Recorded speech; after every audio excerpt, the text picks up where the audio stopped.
우리를 사랑하시는 살아계신 하나님 아버지, 우리를 구원해 주시고 하나님의 은혜 가운데 살아올 수 있게 일일이 우리의 발걸음을 인도하시고 우리 믿음과 신앙을 붙들어 주신 하나님께 영광과 감사를 올립니다. 어제부터 계속되는 동계 수련의 말씀과 교제로 함께 할 수 있게 허락하신 주님, 오늘 저녁에도 주님의 보혈로 구원받은 성도들이 하나님 말씀 앞에 머리 숙여 기도합니다. 우리에게 필요한 영의 양식으로 먹여주시고 알려주시고 깨닫게 해주시고 우리 마음 속에 심령 속에 깊이 새기게 해주셔서 우리가 주님 오시는 그날까지 믿음 지키고 신앙의 길 걸어갈 때 힘이 되게 해 주옵소서.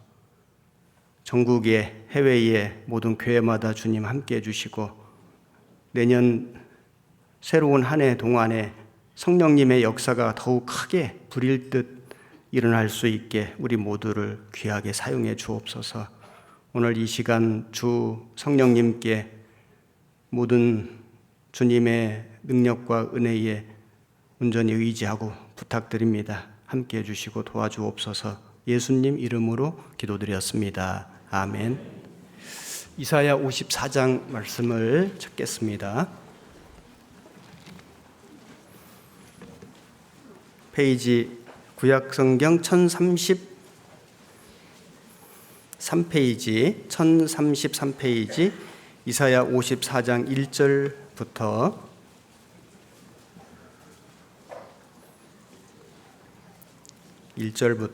3절까지 천천히 같이 읽겠습니다. 잉태치 못하며 생산치 못한 너는 노래할지어다. 구로치 못한 너는 외쳐 노래할지어다. 홀로 된 여인의 자식이 남편 있는 자의 자식보다 많음이니라. 여호와의 말이니라. 네 장막터를 넓히며 네 처소의 휘장을 아끼지 말고 널리 펴되 너의 줄을 길게 하며 너의 말뚝을 견고히 할지어다. 이는 네가 좌우로 퍼지며 네 자손은 열방을 얻으며 황폐한 성읍들로 사람 살 곳이 되게 할 것임이니라. 오늘 동계 수련의 세 번째 말씀 제목은 장막터를 넓히며 말뚝을 견고히 하라입니다. 여기 장막터를 넓히며 교회를 부흥시켜라 이제 이 말씀이고, 그 다음에 말뚝을 견고히 하라. 교회가 부흥되도록 말뚝을 견고하게, 교회를 견고하게 세울 것을 말씀하신 겁니다. 그래서 오늘 장막터를 넓히며 말뚝을 견고히 하라 말씀을 가지고 안상권 형제 자매님들과 함께 교제해 보려고 합니다. 지금 읽은 이 이사야 54장 말씀은 당시로서는 이스라엘 백성들에게 주신 말씀입니다. 그 당시 이스라엘 백성들은 바벨론에 포로 잡혀가 있는 상태입니다. 그래서 이스라엘 백성들이 지금은 포로 잡혀갔지만은 장차 하나님께서 그들을 회복시켜 주실 것, 포로에서 돌아오게 해주실 것, 그리고 그 자손들이 번성하게 해주실 것을 약속하신 것이고, 이것은 장차 예수 그리스도의 보혈로 말미암아 구원받은 그리스도인들에 대한 말씀이고, 그 그리스도인들이 모여있는 교회가 번성할 것, 부흥될 것을 약속하신 것이라고 할 수 있습니다. 그래서 오늘 이 말씀을 좀 자세하게 같이 공부해 보겠습니다. 1절 보시겠습니다. 잉태치 못하며 생산치 못한 너는 노래할지어다. 구로치 못한 너는 외쳐 노래할지어다.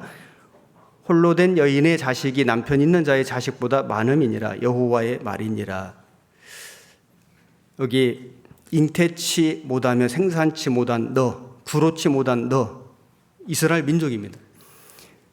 고대의 이스라엘 사회에서는 여자가 시집을 갔는데 자녀를 못 낳으면 그것이 수치가 되고 부끄러움이 되고 슬픔이 되었습니다.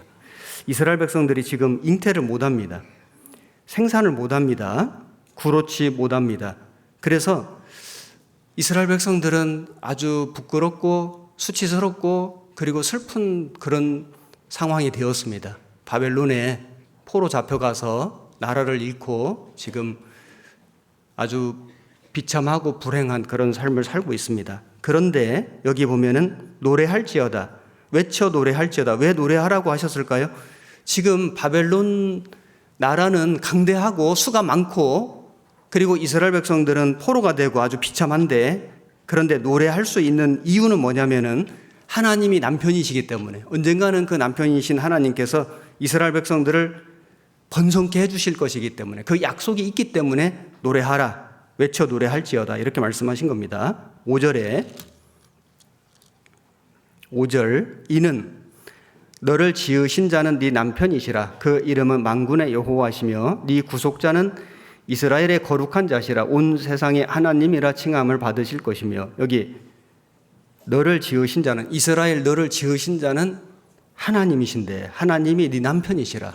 그러므로 하나님을 남편으로 두었기 때문에 지금은 잠시 죄로 말미암아, 불순종으로 말미암아 바벨론 나라의 땅에 포로 잡혀 갔지만은, 그러나 하나님이 남편이시기 때문에 그 하나님이 이스라엘 민족을 다시 돌아오게 하고 회복시켜 주시고 부흥케 해 주실 것이기 때문에 너는 노래하라, 외쳐 노래할지어다, 이렇게 말씀하신 겁니다.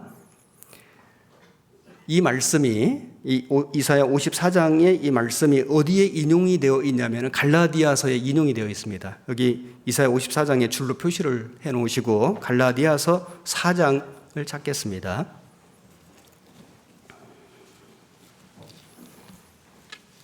4장 21절. 신약 성경 306페이지입니다. 21절부터 제가 읽겠습니다. 내게 말하라. 율법 아래 있고자 하는 자들아, 율법을 듣지 못하였느냐? 기록된 바 아브라함이 두 아들이 있으니 하나는 계집종에게서, 하나는 자유하는 여자에게서 낳다 하였으나 계집종에게서는 육체를 따라 낳고 자유하는 여자에게서는 약속으로 말미암았느니라. 이것은 비유니 이 여자들은 두 언약이라. 하나는 신의 산으로부터 종을 낳은 자니 곧 하가라. 자, 여기 아브라함에게 두 아들이 있는데 이스마엘하고 이삭이죠. 그런데 이스마엘은 하나님의 약속으로 낳은 아들이 아닙니다.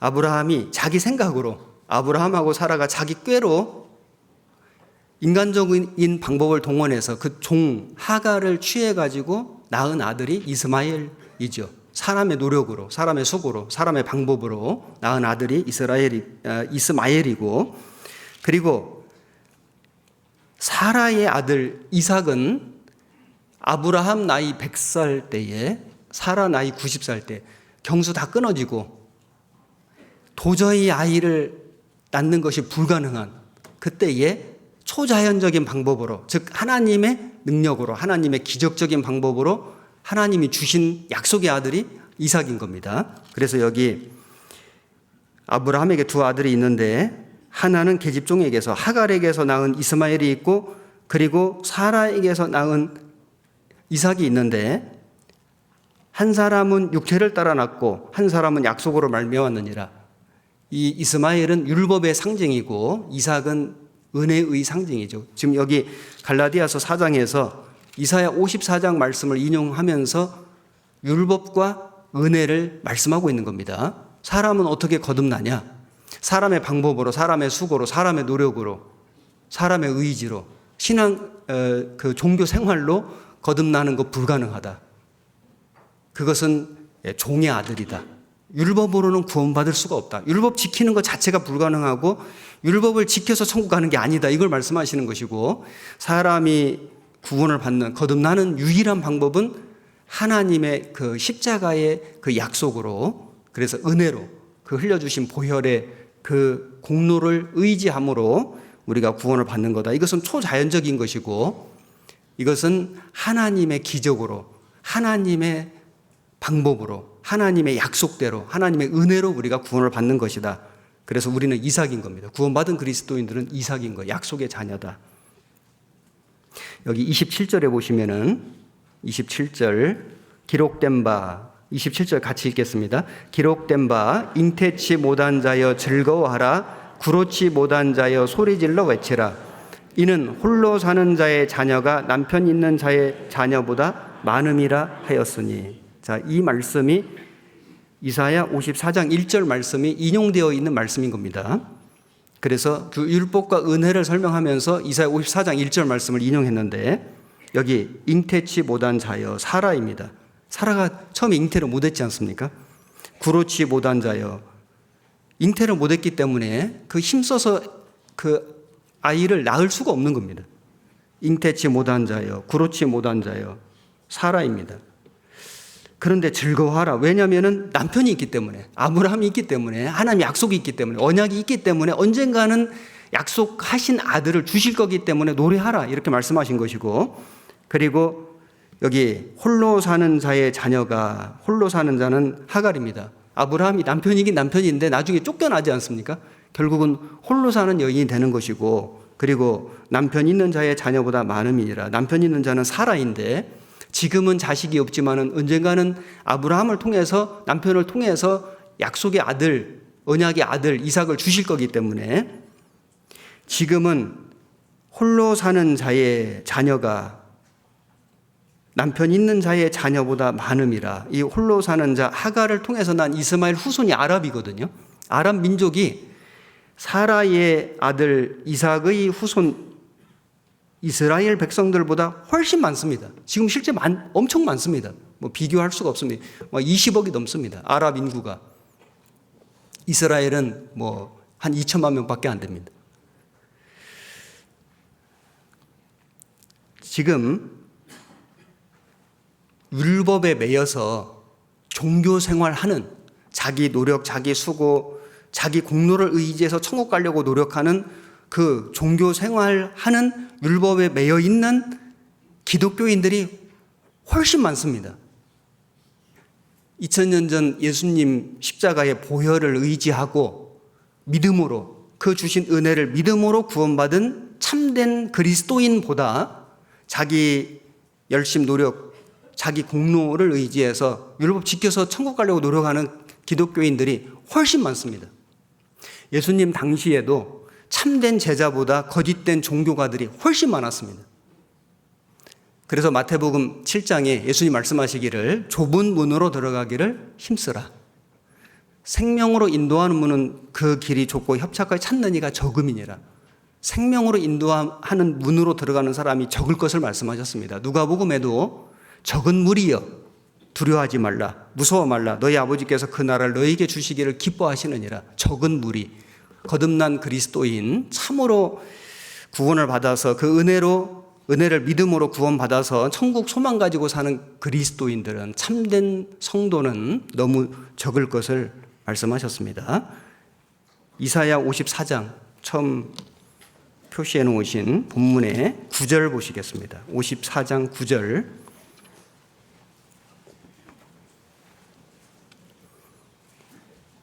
이는 노아의 홍수에 비하리로다. 내가 다시는 노아의 홍수로 땅 위에 범람치 않게 하리라. 맹세한 것 같이 내가 다시는 너를 노하지 아니하며 다시는 너를 책망하지 아니하기로 맹세하였노니, 산들은 떠나며 작은 산들은 옮길지라도 나의 인자는 네게서 떠나지 아니하며 화평케 하는 나의 언약은 옮기지 아니하리라. 너를 긍휼히 여기는 여호와의 말이니라. 노아 홍수 시대에 폐괴가 충만하고 강포가 충만했습니다. 폐괴하다는 것은 성적으로 완전 타락했다는 거고, 강포가 충만했다는 것은 아주 사람들이 포악해졌다, 아주 그 폭력적인 그런 시대가 되었다. 그래서 그것이 충만했기 때문에 하나님이 물로 홍수로 세상을 심판하셨는데, 다시는 물로 심판하지 않겠다는 약속, 그걸 무지개 약속, 무지개 언약이라고 하거든요. 그래서 다시는 너를 노하지 아니하며 너를 책망치 아니하기로, 그래서 무지개를 주신 겁니다. 그와 같이 우리 모든 사람들의 죄를 대신해서 예수 그리스도께서 십자가에서 심판을 받으셨기 때문에 다시는 죄로 너를 심판하지 않겠다는 약속, 이게 십자가의 약속이죠. 그래서 이 예수님의 하신 일, 그 복음을 참으로 믿는 사람 마음속에는 평안이 있는 겁니다. 평강이 있는 거예요.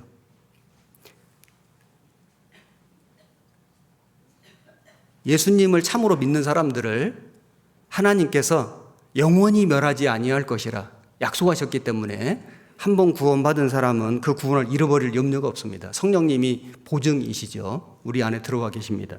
그래서 화평케 하는 나의 언약은 옮기지 아니하리니, 절대로 변치 않는 언약이기 때문에 우리가 구원받은 그리스도인들이 천국 소망을 가지고 이 땅에서 기쁨과 즐거움으로 살아갈 수 있는 것입니다. 그래서 구원받은 성도에게 부탁하신 일이 뭐냐면은 2절인 겁니다. 54장 2절 보시면은 2절, 네 장막터를 넓히며 네 처소의 휘장을 아끼지 말고 널리 펴되 너의 줄을 길게 하며 너의 말뚝을 견고히 할지어다. 그래서 당대에는 바벨론에 포로 잡혀간 이스라엘 백성들에게 주신 약속이고, 지금은 포로지만은 하나님이 남편이시기 때문에 그들을 돌아오게 하고 다시 이스라엘 민족을 회복시키고 부강케 자손을 번성케 해주실 것을 약속하신 것이고, 그리고 장차 예수 그리스도로 말미암아 죄인이 구원을 받고 이제는 다시는 잃어버리지 아니하리라 언약을 주셨고, 그리고 자손을 많게 구원받은 사람들을 통해서 더 많은 사람들이 구원받는 역사를 일으켜 주실 것을 약속하시면서, 그렇게 구원받은 성도에게, 그리고 그 성도들이 모인 교회에게 주신 당부의 말씀이 2절인 겁니다. 장막터를 넓혀라. 장막터, 이게 이제 집이지 않습니까? 집. 교회는 하나님의 집인 겁니다. 그래서 이 하나님의 집을 넓혀라. 교회를 확장시키고 부흥시켜라. 이것이 그 은혜를 주신 하나님이 그 은혜를 받은 성도들에게 당부하신 내용인 겁니다. 그 다음에 장막터를 넓히고 처수의 휘장을 아끼지 말고 널리 펴되, 그래서 확장시키고 부흥시켜 달라고 말씀하신 것이고, 그 다음에 두 번째는 너의 줄을 길게 하며 너의 말뚝을 견고히 할지어다. 말뚝을 견고하게, 비바람이 불 수도 있고 태풍이 불 수도 있기 때문에 어떤 시련과 환란이 닥치더라도 요동하지 않는, 꿈쩍도 하지 않는, 절대 흔들리지 않는 교회를 세워줄 것을 당부하신 겁니다. 그렇게 견고하게 교회가 세워져야만 교회가 확장이 되고 부흥되기 때문에 말뚝을 견고히 하라, 장막터를 넓히라. 이것을 누구에게 부탁하셨냐면은 구원받은 성도에게, 그 은혜 언약으로, 십자가의 은혜의 언약으로, 예수님의 보혈로 세워주신 그 은혜의 언약으로 구원받은 성도들에게 부탁하신 내용 두 가지, 장막터를 넓혀라, 말뚝을 견고히 하라. 자, 이 두 말씀을 오늘 좀 자세하게 상고해 보려고 합니다. 우선은 장막터를 넓혀라. 우리 이 교회를 확장시키고 이 교회를 부흥시키기 위해서 가장 먼저는 구원받은 성도들의 마음부터 넓혀야 하겠습니다. 우리 개개인의 마음이 넓어져야 우리가 지금 이 교회를 짓고 있는 거거든요. 보이지 않는 교회, 이건 교회당이고요. 교회, 구원받은 성도들의 모임, 에클레시아, 이 무리가 점점 지어져 가는데, 먼저는 구원받은 성도의 마음이 넓어져야 하겠습니다. 고린도 후서 6장 11절을 찾겠습니다. 고린도 후서 6장 11절.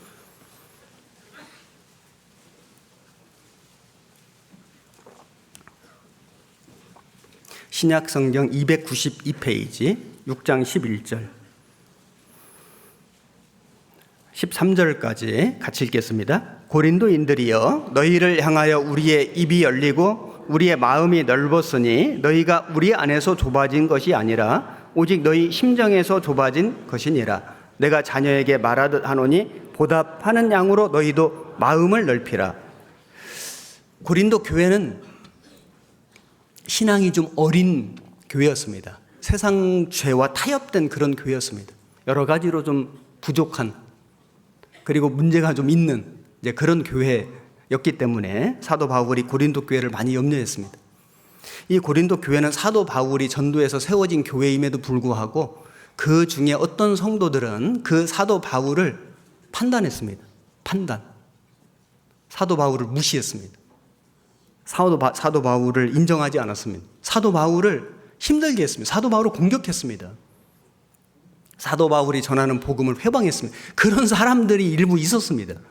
그런 좀 연약하고 문제 있는 교회가 고린도 교회였는데, 이 고린도 교회에게 사도 바울이 말하기를 우리의 마음이 넓었으니, 너희를 향한 우리의 마음은 넓으니까, 그러니까 제발 부탁하는데 너희가 우리 안에서 좁아진 것이 아니라 오직 너희 심정에서 좁아진 것이다. 우리가 너희를 좁게 한 게 아니라 너희 스스로가 좁아졌는데, 내가 자녀에게 말하듯 하노니 보다 많은 양으로 너희도 마음을 넓혀다오. 제발 좀 마음 좀 넓혀다오. 사람이 이 마음이라는 게요, 좋을 때는 하늘만큼 넓습니다. 다 괜찮아. 다 괜찮아. 뭐든지 해. 마음이 넓어질 때는 한없이 넓어지는 게 마음인데, 마음이 한번 무슨 일로 인해서 뭐 속상한 일, 뭐 안 되는 일, 뭐 좀 답답한 일, 자기가 손해보는 어떤 일로 인해서 마음이 좁아지면 바늘구멍만해집니다. 그래서 절대 안 돼. 나는 안 해. 안 갈 거야. 안 할 거야. 다 반대야. 사람이 마음이 넓어질 때는 하늘같이 넓다가도 마음이 한번 좁아지면 바늘구멍만큼 좁아져서 그렇게 신축성이 좋아요. 마음이. 그 세상에는 변덕쟁이다 그러는데, 마음이 그렇게 이게 달라질 수가 있습니까? 사람이 구원 안 받았을 때는 성령님이 안 계시기 때문에 자기 육신의 생각으로 마음을 넓혔다 좁혔다 하는 겁니다. 그런데 구원을 받은 사람은 성령님이 계시잖아요. 그래서 육신만 있는 게 아니고, 우리 육신은 그렇게 자꾸 좁아지려고 하는 마음이 있습니다만은 성령님이 계시기 때문에 사도 바울이 고린도 성도들에게 제발 부탁하는데 너희도 마음을 넓혀다오. 우리 성령님이 우리 모든 그리스도인들에게 말씀하시는 겁니다. 제발 마음을 좀 넓혀다오. 너희를 향한 나의 마음이 넓었으니, 우리 하나님의 마음이 너무 넓고 너무 넓으니까 제발 너도 하나님을 향해서, 또 교회를 향해서, 성도를 향해서 마음을 넓혀다오. 왜냐하면 마음을 좁히면 어떤 문제가 생기냐면은 아주 이기적이 됩니다. 자기밖에 모릅니다. 다른 사람은 몰라. 그냥 자기 마음이 전부예요. 마음이 좁아진 거거든요. 그리고 인색해집니다. 하여튼 막 안 돼, 안 해, 뭐 절대 못 내, 인색해집니다. 마음이 좁아진 거예요. 그리고 원망합니다. 불평해요. 누구 때문에, 뭐 때문에. 원망과 불평이 끊임이 없습니다. 마음이 좁아진 거예요. 마음이 좁아지면은 다른 사람을 미워합니다. 미워해요. 그리고 자꾸 다툽니다. 다툼이 생깁니다. 그게 마음이 좁아진 결과입니다. 그리고 용서를 안 합니다. 상대방은 좀 사과하고 좀 잘 하려고 하는데 절대 용서 못 해. 용서를 안 해요. 마음이 좁아지면은 어려움이 오고 시련이 오면은 그걸 못 참습니다. 못 넘어갑니다. 못 견디는 거예요. 그래서 넘어지거든요. 근데 마음이 좁아져서 그래요. 우리가 신앙생활을 하면서도 마음이 좁아지는 일이 있기 때문에 말씀 주신 겁니다. 너희도 마음을 넓혀다오. 자, 마음을 넓히려면 어떻게 해야 할까? 여기 고린도 후서 6장 이 말씀에서 마음을 넓히는 방법을 몇 가지 생각을 해보면은 1절입니다. 우리가 하나님과 함께 일하는 자로서 너희를 권하노니 하나님의 은혜를 헛되이 받지 말라. 먼저는 하나님과 함께 일을 하면 마음이 넓어진다. 일을 해서 마음이 좁아지는 게 아니고요. 하나님의 일을 하면 마음이 넓어집니다. 교회에서 어떤 직분을 받고 또 봉사를 하고 또 어떤 교회 안에 성도로서 해야 될 그런 기본적인 의무 같은 것들을 성실하게 하는 그 사람은 마음이요, 자꾸 넓어집니다. 주님 일하는 게 그 은혜인 거예요. 그리고 여기 하나님과 함께 일하는 자로서 너희를 권하는 하나님의 은혜를 헛되이 받지 말라. 마음 넓어지는 정말 좋은 방법이 은혜 받는 겁니다. 말씀으로 은혜 받고요, 교제 가운데 은혜 받고, 그러면은 마음이 넓어집니다. 4절에 오직 모든 일에 하나님의 일꾼으로 자천하여 많이 견디는 것과 환난과 궁핍과 곤란과 매맞음과 갇힘과 요란한 것과 수고로움과 자지 못함과 먹지 못함과 깨끗함과 지식과 오래 참음과 자비함과 성령의 감화와 거짓이 없는 사랑과, 여기 구원받은 그리스도인들이 언제 마음이 넓어지냐면은 고난받을 때, 주님 일하면서 마음고생할 때, 수고할 때, 희생할 때, 자기 것을 헌신할 때 참 신기하게 마음이 넓어져요. 그리고 17절에 그러므로 주께서 말씀하시기를 너희는 저희 중에서 나와서 따로 있고 부정한 것을 만지지 말라. 내가 너희를 영접하여 너희에게 아버지가 되고 너희는 내게 자녀가 되리라. 전능하신 주의 말씀이니라 하셨느니라. 부정한 것을 만지지 말라. 여기 깨끗하게 살아라. 죄와 타협하지 말라.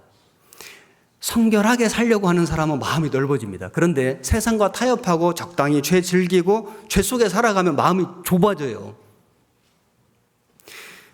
우리는 본성적으로 마음을 넓힐 능력이 없습니다. 사람은 이 기본적으로 이 본성, 천성은 마음이 자꾸 좁아지게 돼 있거든요. 성령님이 계시잖아요. 그래서 우리가 구원을 받고 주님의 몸된 교회 안에서 은혜를 받고 주님 일을 하고 그리고 일하면서 마음고생하고 고난받고 자기 것을 희생하고 헌신하고 세상과 구별되고 성결하게 살아가면 마음이 넓어진다. 잘하실 겁니다. 그렇게 살아올 때 마음이 넓었습니다. 자기 중심이 아니라 타인 중심. 다른 형제 자매님들 걱정하고 다른 구역 식구 걱정하고 교회 식구 걱정하고 교회 걱정하고 이뤄진 영혼 걱정하고 그렇게 살았거든요. 반대로 하면 마음이 좁아집니다. 주님 일 안 하고 게으르게 살고 하나님의 은혜 자꾸 멀어지고 고난받는 거 싫어하고 육신적으로 편안해지고 희생 안 하고 세상 죄 적당히 타협하고 살면 마음이 좁아지는 거예요. 그래서 원망하고 판단하고 미워하고 용서 안 하고 육신대로 사는 겁니다. 그리고 교회 탓하고 다른 형제자매 탓하고 누구 때문에 전도인 탓하고 마음이 좁아지면은 자꾸 탓을 하게 돼요. 내가 마음이 좁아졌구나. 마음을 넓혀야 되겠다. 사도 바울이 고린도 성도들에게 우리의 마음이 넓었으니 제발 보답하는 양으로 마음을 넓혀다오. 누구를 위해서요? 바울을 위해서가 아니라 고린도 형제 자매들을 위해서, 너 자신을 위해서, 우리를 위해서, 나를 위해서 우리 마음을 넓혀야 되는 겁니다. 마음을 넓히면은 주님 마음을 알게 돼요. 주님의 마음, 주님의 뜻, 내가 무엇을 해야 되는지 정확하게 알게 됩니다. 마음이 넓어지면요, 그 넓은 마음 속에 주님이 많은 것을 채워주시는 겁니다. 그리고 우리는 마음을 넓히고 그 다음에 신앙의 크기를 좀 키워야 되겠다. 내 개인의 신앙도 좀 키우고 교회 신앙 그릇도 좀 키워야 됩니다.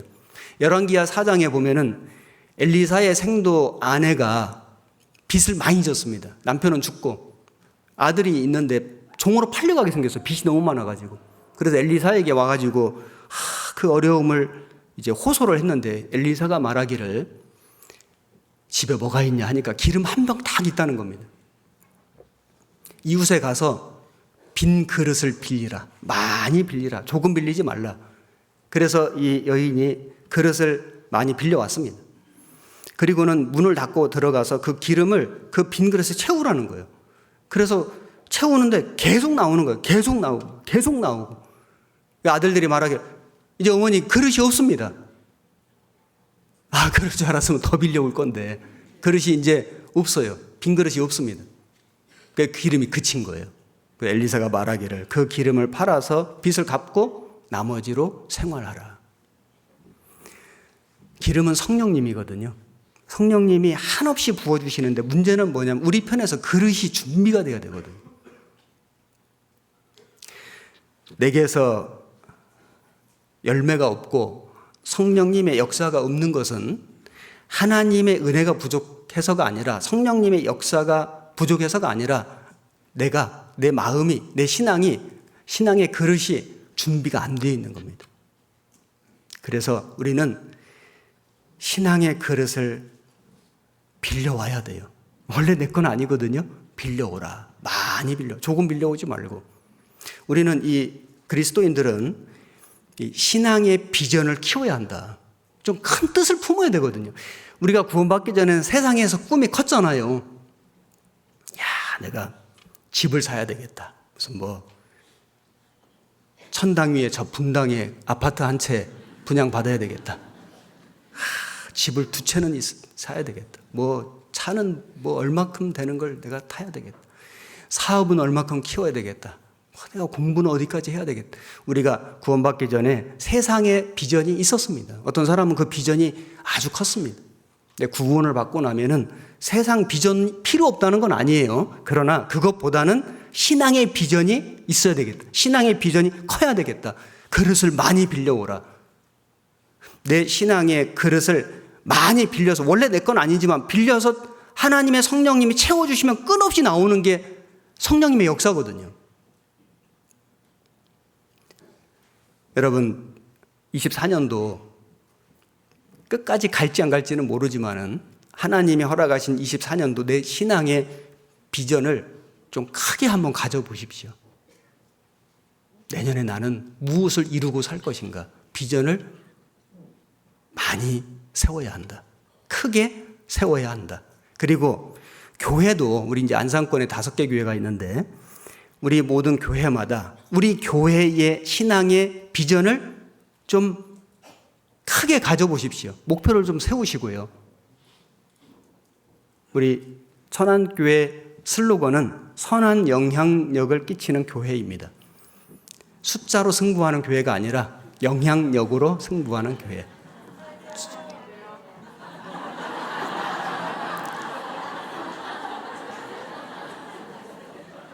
선한 영향력.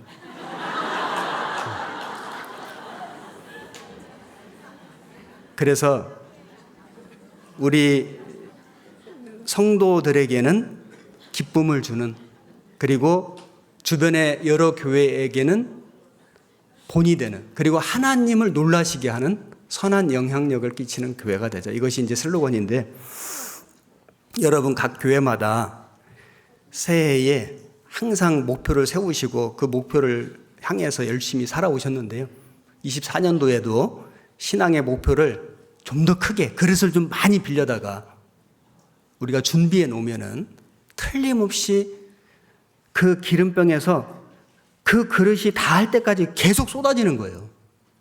하나님의 능력은 한이 없습니다. 우리 그릇이 문제입니다. 우리가 개인과 교회 신앙의 그릇을 크게 해야 하겠습니다. 그리고 그러기 위해서는 이 교회당도 일종의 그릇이거든요. 저는 개인적으로 안산교회 발령받아서 와가지고 정말 기쁜 게 한 가지가 있는데, 뭔지 아십니까? 일단 대강당이 크다. 저는 정말 너무 기쁩니다. 사실 제가 천안에서 6년 있으면서 항상 마음 한켠에 대강당이 좀 작다. 비슷한 시기에 지었거든요. 그런데 대강당이 좀 너무 아쉽다. 그래서 한 개 교구가 다른 중강당에 가서 계속 말씀 로테이션으로 들었습니다. 그리고 또 동서남북의 교회 세우기 위해서 지금 남북교회 이제 자립합니다. 지금 목사님 발령까지 났는데, 남쪽에 북쪽에 동서남북의 교회 세우기, 이제 그렇게 하지만은 그래도 대강당이 작은 아쉬움은 계속 있는 거예요. 안산은 일단 대강당이 천안보다 훨씬 큽니다. 너무 기쁩니다. 이 교회당도 일종의 그릇이라고 할 수 있습니다.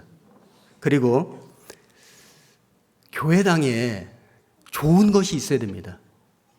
여러 가지 물건들, 시설들, 장비들. 여러분, 제가 아주 오래전 일이긴 한데, 아주 오래전입니다. 제가 있던 아주 오래전에 어떤 목회하던 교회에 어떤 형제님이, 목사님 실에 테이블을 바꿔놨다는 겁니다. 그래서 너무 감사해요. 얘기를 들어보니까 자기 집 식탁 새 걸로 바꾸고 헌 것 갖다 놓은 거예요. 그것도 그분은 자기가 이렇게 교회당에 어쨌든 좋은 걸 갖다 놨다. 저한테 자랑하신 거죠. 여러분, 반대로 해야 됩니다. 교회당에 새 거 갖다 놓고 교회당에 있는 거 자기 집에 갖다 써야 됩니다. 교회는 하나님의 집입니다. 가장 좋은 걸 놔야 됩니다. 그렇게 생각하지 않습니까? 왜 교회는 무슨 중고 제품 당근 마켓에서 사가지고 이렇게 하시면 안 됩니다. 집에서는 그렇게 하시면 됩니다. 자기 개인은 그렇게 하셔도 괜찮습니다. 그런데 교회는 좋은 걸 갖다 놔야 됩니다. 좋은 걸로 채워놔야 됩니다. 사치 낭비하자는 뜻이 전혀 아니고요. 쓸만한 물건, 오래 쓸 수 있는 물건, AS 되는 물건. 그래도 사람들이 이렇게 보고 여기 교회 좋은 물건 쓰네 할 수 있는 좋은 물건, 좋은 시설, 좋은 장비, 좋은 환경을 만들어 놓는 이유가 뭐냐면은 우리 좋으려고 하는 게 아니고요. 새 영혼 건지려고 하는 겁니다.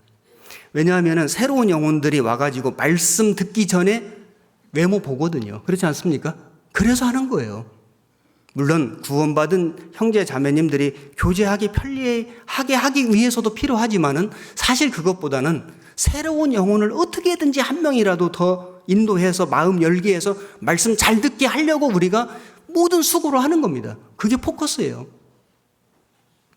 그리고 절대 변하지 않아야 할 것은 복음, 말씀, 진리, 옛 진리. 이것은 절대 양보할 수 없습니다. 그러나 우리가 복음을 전하는 방법, 도구, 수단 이런 것들은 시대를 좀 따라가야 됩니다. 그래야 무시당하지 않고 효과적으로 요즘 현대 시대를 살아가는 사람들에게 하나님의 말씀을 정말 유감없이 힘있게 전할 수 있는 겁니다. 그래서 우리가 이 교회당을 잘 짓고 크게 짓고 우리가 잘 이렇게 환경을 만들어 놓는 목적이 제일 근본적인 목적이 한 영혼이라도 더 건져보자. 그겁니다. 그래서 우리가 좀 마음의 크기, 믿음의 크기, 그 다음에 교회의 비전, 교회의 모든 것에 대한 그릇, 큰 그릇을 만들어 가자.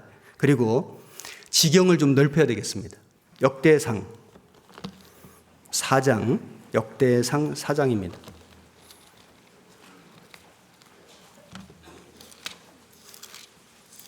4장 9절.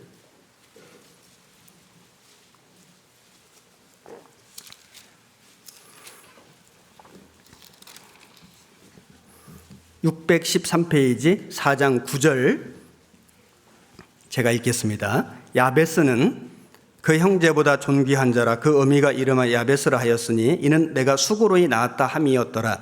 야베스가 이스라엘 하나님께 아뢰어 가로되 원컨대 주께서 내게 복에 복을 더하사 나의 지경을 넓히시고 주의 손으로 나를 도우사 나로 환난을 벗어나 근심이 없게 하옵소서 하였더니 하나님이 그 구하는 것을 허락하셨더라.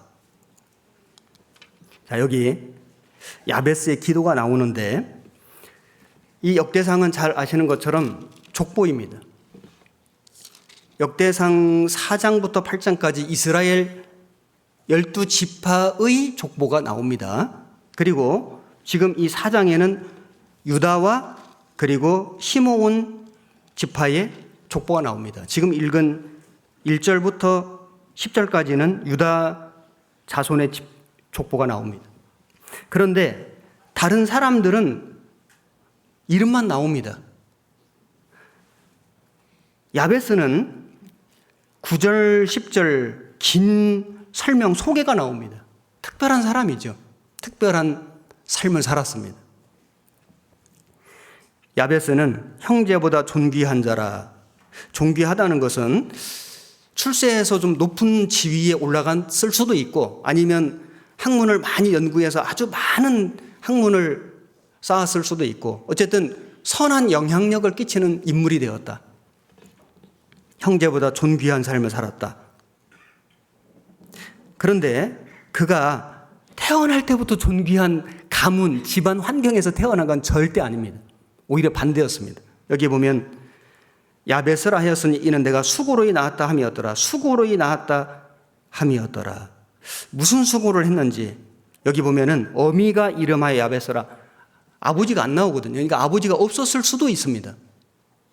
홀어머니에게서 태어났을 수도 있고 그 어머니가 아주 큰 해산의 진통을 겪으면서 태어났을 수도 있고 아니면은 그 어머니가 야베스를 낳을 때 집안에 어떤 슬픈 일, 아주 큰 환난, 시련, 재난 같은 게 있었을 수도 있습니다. 어쨌든 엄청난 고생 속에서 태어나서 자랐습니다. 그런데 그가 형제보다 존귀한 사람이 된 이유는 무엇인가? 그 이유가 10절에 나옵니다. 야베스가 이스라엘 하나님께 아뢰어 가로되 원컨대 주께서 내게 복에 복을 더하사 나의 지경을 넓히시고, 이게 야베스 기도입니다. 기도 때문에, 그가 드린 기도의 내용 때문에 그는 존귀한 사람이 되었는데, 첫 번째는 나의 지경을 넓혀 주십시오. 지경은 땅과 땅의 경계입니다. 경계를 넓혀 주십시오. 땅을 많이 주십시오. 이런 뜻이 아니고요. 이 지경이라는 게 경계라는 말도 있고 한계라는 말도 있거든요. 한계를 극복하게 해 주십시오. 이 야베스는 태어날 때 아버지가 없었는지, 아니면 집안에 큰 환란이 있었는지, 아니면 자기 육신에 신체적인 장애가 있었는지, 여하튼 수고로에 나왔다. 다른 사람보다 훨씬 더 큰 어려움 속에서 태어나서 자랐습니다. 그로 인해서 여러 가지 어려움이 있었을 겁니다. 한계가 있었을 겁니다. 그 한계 상황을 벗어날 수 있게, 그 한계를 극복할 수 있게 해주십시오. 이게 야베스의 기도거든요. 우리 형제 자매님들도 우리의 지난 날을 회고해 보면은 사실 구원받은 성도들의 삶이 순탄치가 않습니다. 어떤 분들은 태어날 때부터요, 정말 어렵게 태어났고, 자라오는 가정 환경도 불우하고, 좀 다른 일반적인 사람보다 더 불행하고, 신체적인 장애도 있고, 집안에 환난도 있고, 경제적인 가난도 있고, 그런 속에서 성장하다가, 그래서 어른이 되고, 그러다가 구원받은 사람을 만나고 복음 깨달은 분들이 많이 계십니다. 대부분이 그런 분들입니다. 그래서 우리도 야베스의 기도가 필요한 거예요. 하나님, 나에게 많은 한계 상황이라는 게 있는데 그 한계 상황을 벗어나게, 극복할 수 있게 해주십시오. 그게 야베스의 기도거든요. 단순히 땅 크게 주십시오, 이게 아니고요. 정말 내가 갖고 있는 이 장애물, 어떤 한계, 어떤 극복하기 어려운, 내 힘으로는 뛰어넘기 어려운 것들이 많이 있는데 이걸 좀 벗어날 수 있게, 이걸 좀 뛰어넘을 수 있게 해주십시오. 그 기도를 하나님이 들어주신 거예요. 그래서 이 야베스가 존귀하게 되었다. 그리고 야베스의 기도의 또 한 가지가 주의 손으로 나를 도우사 나로 환난을 벗어나 근심이 없게 하옵소서. 이 환난을 벗어나 근심이 없게 해달라는 이 말씀을 언뜻 들으면은 좀 편안하게 살게 해주십시오, 이렇게 들릴 수도 있으나, 사실 이 말씀의 본래 뜻은 여기 환난을 벗어나, 이 환난, 이 히브리어 원어의 뜻이 나쁜 것, 악한 거거든요. 나쁜 것, 악한 것에서 벗어나서, 그래서 이 죄가 주는 고통, 죄가 주는 슬픔, 죄가 주는 근심 없게 해 주십시오. 성결하게 살게 해 주십시오. 깨끗하게 거룩하게 살게 해 주십시오. 이 기도거든요. 그걸 하나님이 들어주신 거예요. 그래서 하나님이 그 구하는 것을 허락하셨더라. 그래서 야베스가 존귀한 사람이 되었습니다.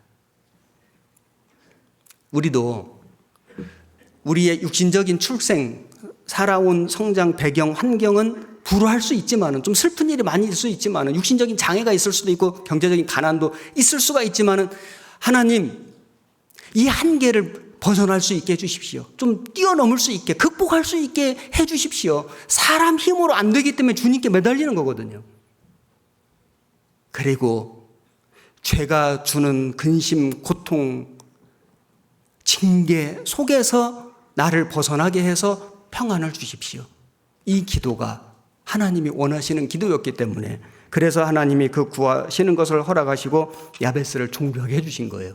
우리도 이렇게 해야 되지 않겠습니까? 우리 지경을 넓혀 주십시오. 한계를 벗어나게, 뛰어넘을 수 있게 해주십시오. 우리가 지금까지 신앙생활 해온 걸 보면 우리 능력 밖이었습니다.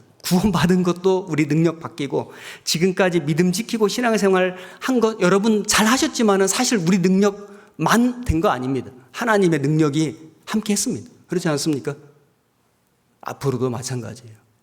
우리 힘만으로 우리가 이 신앙의 길 끝까지 잘 걸어갈 수 없습니다. 주님 도와주십시오. 나의 앞날에 어떤 장애물, 어떤 환난, 어떤 시련이 혹도 있을 수 있겠으나 그러나 그것도 내가 이겨낼 수 있게, 벗어날 수 있게, 극복할 수 있게 해주십시오.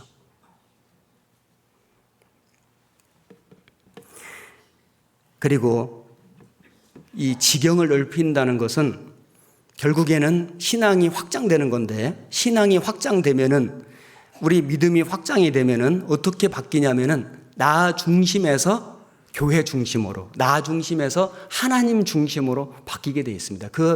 아주 대표적인 신뢰가 아가서에 나옵니다. 아가서를 보시겠습니다. 아가서 2장 16절 961페이지 2장 16절 한 절 같이 읽겠습니다. 나의 사랑하는 자는 내게 속하였고 나는 그에게 속하였구나. 그가 백합화 가운데서 양떼를 먹이는구나. 나의 사랑하는 자, 솔로몬 왕이거든요. 아가서를 읽으실 때 나의 사랑하는 자 하면 다 솔로몬 얘기하는 겁니다. 그리고 솔로몬이 나의 사랑 하면 술람미 여인 얘기하는 거예요. 그래서 아가서는 아름다운 노래라는 뜻이죠.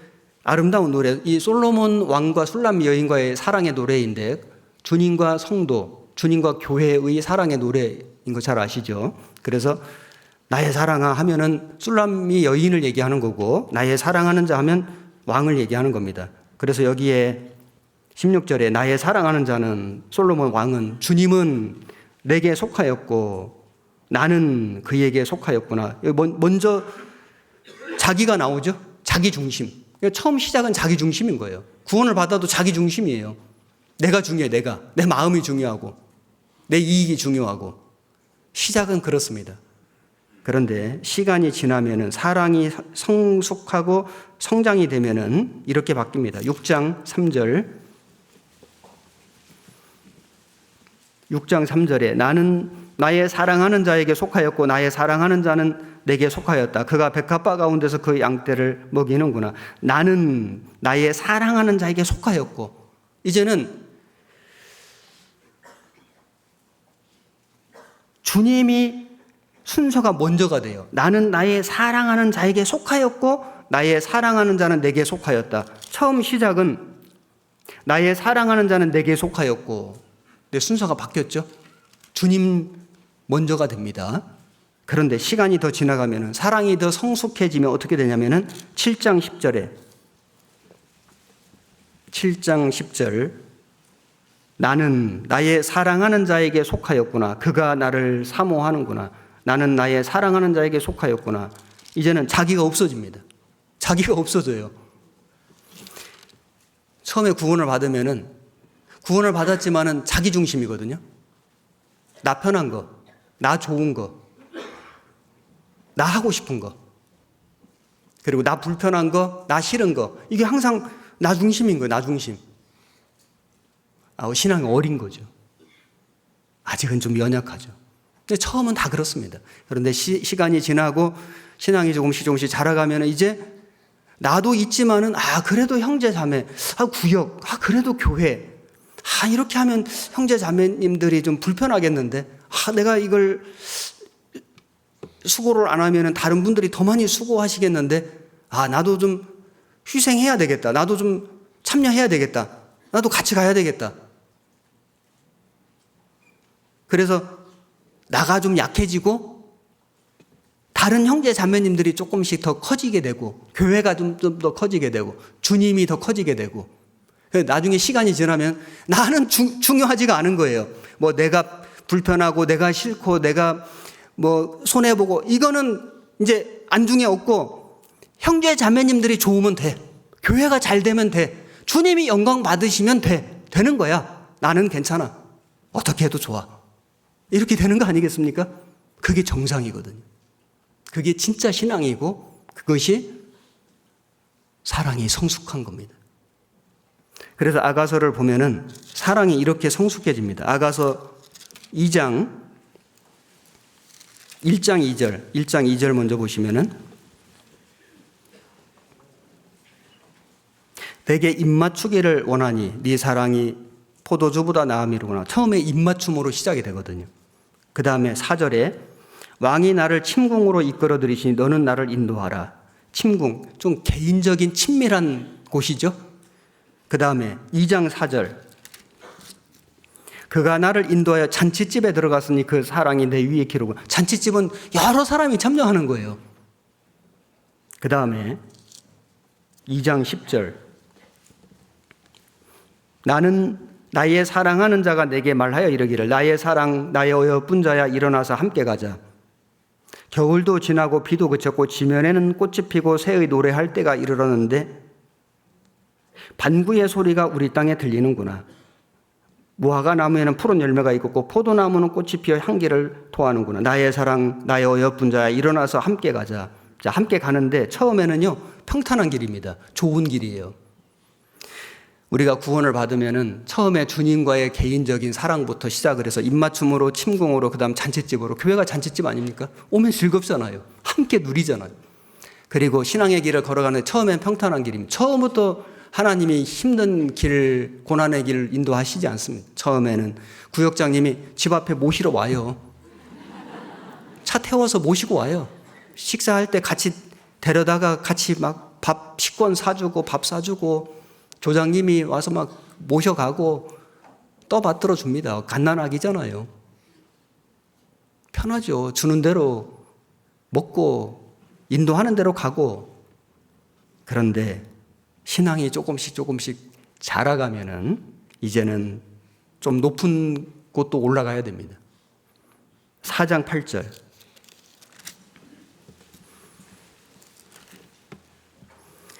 나의 신부야 너는 레바논에서부터 나와 함께하고 레바논에서부터 나와 함께 가자. 아마나와 스닐과 헤르몬 꼭대기에서 사자 굴과 표범산에서 내려다 보아라. 여기 헤르몬 꼭대기에서 꼭대기 올라가는 건 어렵습니다. 그러나 올라가면요 많은 게 보이는 겁니다. 저는 해외 선교 가면은 시간이 되면 그 지역의 높은 산에 한번 가봅니다. 그래서 이제 가보면은 그 도시가 한눈에 보이는 곳이 있습니다. 거기서 기도해요. 높은 곳에 올라가는 것은 힘은 들지만은 올라가면 시야가 넓어집니다. 안목이 커집니다. 많은 게 보입니다. 여기 헤르몬 꼭대기에서 사자굴과 표범산에서 내려다보아라. 사자도 살고 표범도 사는데 위험하죠? 위험하지만은 가는 겁니다. 무릅쓰고 높지만은 힘들지만 올라가는 겁니다. 그러면은 많은 것을 경험하게 된다. 많은 것을 보게 된다. 그래서 신앙 생활이 조금씩 진전이 되면은 처음엔 평탄한 길을 걷다가 나중에는 좀 어려운 일도 하는 거예요. 수양회도 가고 수련회도 가고 선교도 가고 좀 힘든 일도 하고 봉사도 하고요. 임원의 직분도 맡고 다른 사람보다 더 수고하고 고생하는 게 높은 곳 올라가는 거 아닙니까? 좀 위험한 일도 해보고요. 그래 하나님께 의지하지 않습니까? 혼자 못하니까 같이 하고. 그런데 그런 중에 안목이 커집니다. 많은 게 보이는 거예요. 7장 10절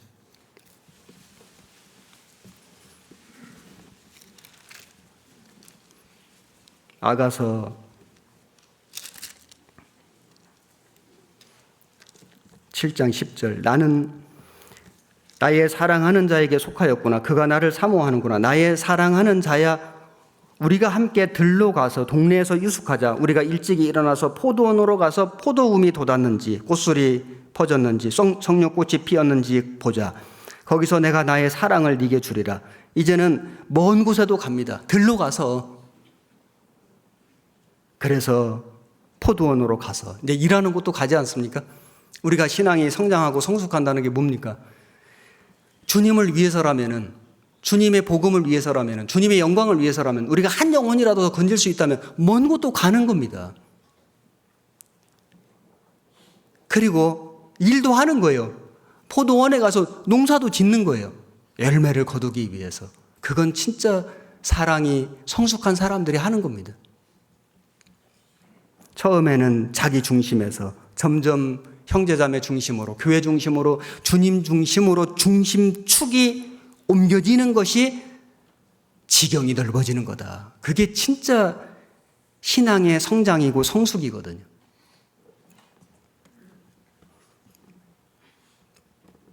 여기 제가 시 하나 읽어보겠습니다. 하나님은 3등입니다. 1등은 하고 싶은 일, 2등은 해야 하는 일, 3등은 하나님 만나는 일. 하고 싶은 일 다 하고 해야 하는 일도 다 마치고 그 후에 여유가 있으면 하나님 만납니다. 하나님은 3등입니다. 어려운 일이 생길 때도 하나님은 3등입니다. 내 힘으로 한번 해보고 그래도 안 되면 가까이 있는 사람에게 도와달라고 하고 그나마도 안 될 때 하나님 부릅니다. 하나님은 3등입니다.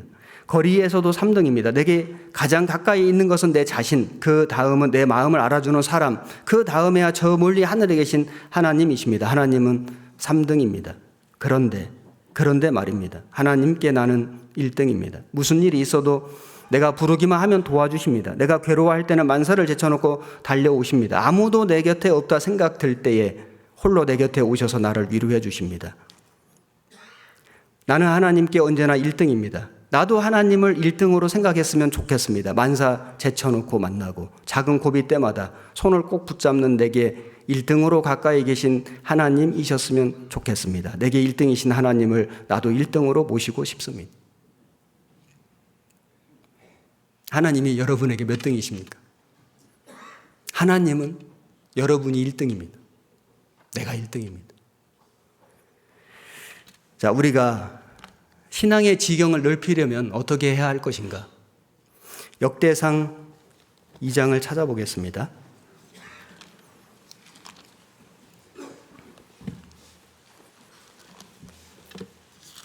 역대상 2장 5절입니다. 역대상 2장 55절입니다. 612페이지.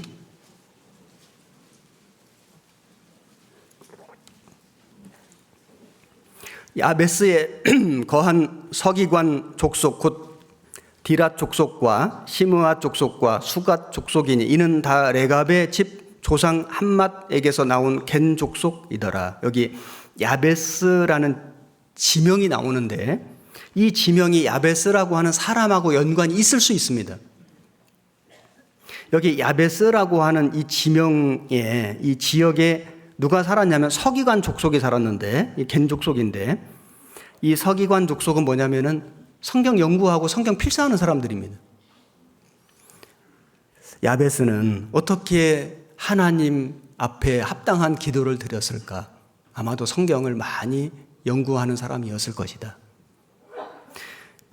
여러분, 우리 신앙의 지경은 사람의 의지나 사람의 결단으로 넓어지는 게 아니고요. 하나님의 말씀으로 넓어집니다. 내 마음의 크기를 내가 정하는 게 아니에요. 하나님의 말씀이 내 마음의 크기를 정해 주십니다. 말씀을 읽고 말씀을 듣고 말씀을 묵상하고 말씀을 지키면은 마음의 크기가 넓어집니다. 참 신기해요. 본래 내 마음이 아니었는데 하나님이 마음을 주시니까 용서가 되는 거예요.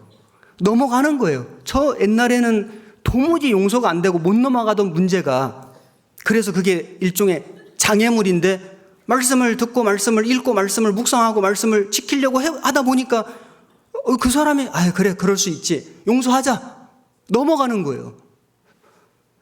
장애물을 넘어간 거예요. 누가 그 마음을 주셨죠?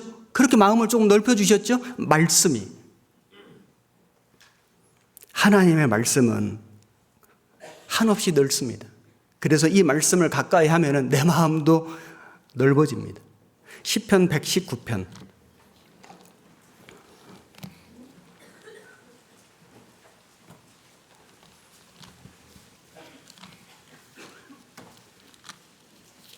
(119편) 96절 893페이지 한 절만 같이 읽겠습니다. 내가 보니 모든 완전한 것이 다 끝이 있어도 주의 계명은 심히 넓으니이다. 주의 계명은 심히 넓으니이다. 하나님의 말씀처럼 넓은 것이 또 있을까요? 지금 이 우주의 끝도 우리는 모릅니다.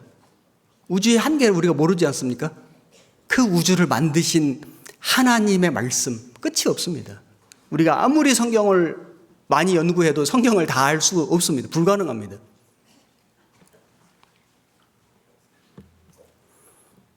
그 하나님의 말씀, 넓으신 말씀, 크신 말씀, 그 위대하신 말씀을 우리가 듣고 읽고 가까이 하고 그 말씀을 지키려고 노력하면은 우리 마음이 넓어집니다. 하나님의 능력입니다. 119편 32절 같이 읽겠습니다. 주께서 내 마음을 넓히시오면 내가 주의 계명의 길로 달려가리이다. 내 마음을 넓혀주시면, 그래서 내가 내 마음을 넓힌 게 아니고 주께서 내 마음을 넓혀주시면 내가 주의 계명의 길로 달려가리이다. 그래서 우리 마음을 넓히는, 우리 신앙의 지경을 크게 하는 비결은 하나님 말씀의 힘인 겁니다. 그래서 우리가 말씀을 가까이 하고 말씀을 읽고 듣고, 새해에도 최소한 성경 일독하기, 이게 그냥 늘상 반복되는 표어가 아니고요. 실제 여러분의 삶 속에 이건 기본적으로 지키셔야 되는 겁니다. 청교도들의 그 삶의 지표 중에 한 가지가 No Bible, No Breakfast. 성경을 읽지 않고는 아침 먹지 않겠다. 이겁니다. 아침 드시고 성경 읽어도 됩니다. 성경 읽고 아침 드셔도 됩니다. 여하튼 육신의 밥도 먹지만은 하나님의 영의 말씀도 읽는다. 이거는 마음속에, 이건 그냥 철칙으로 탁 새기고 실천하셔야 됩니다. 그러면 마음이 커집니다. 참 놀라운 일이 생깁니다. 내 마음 아닌 마음이 생깁니다. 주님을 생각하고요, 형제자매를 생각하고요, 교회를 생각하고, 그리고 나 중심에서 타인 중심으로, 교회 중심으로, 주님 중심으로 바뀌는 나를 보게 됩니다.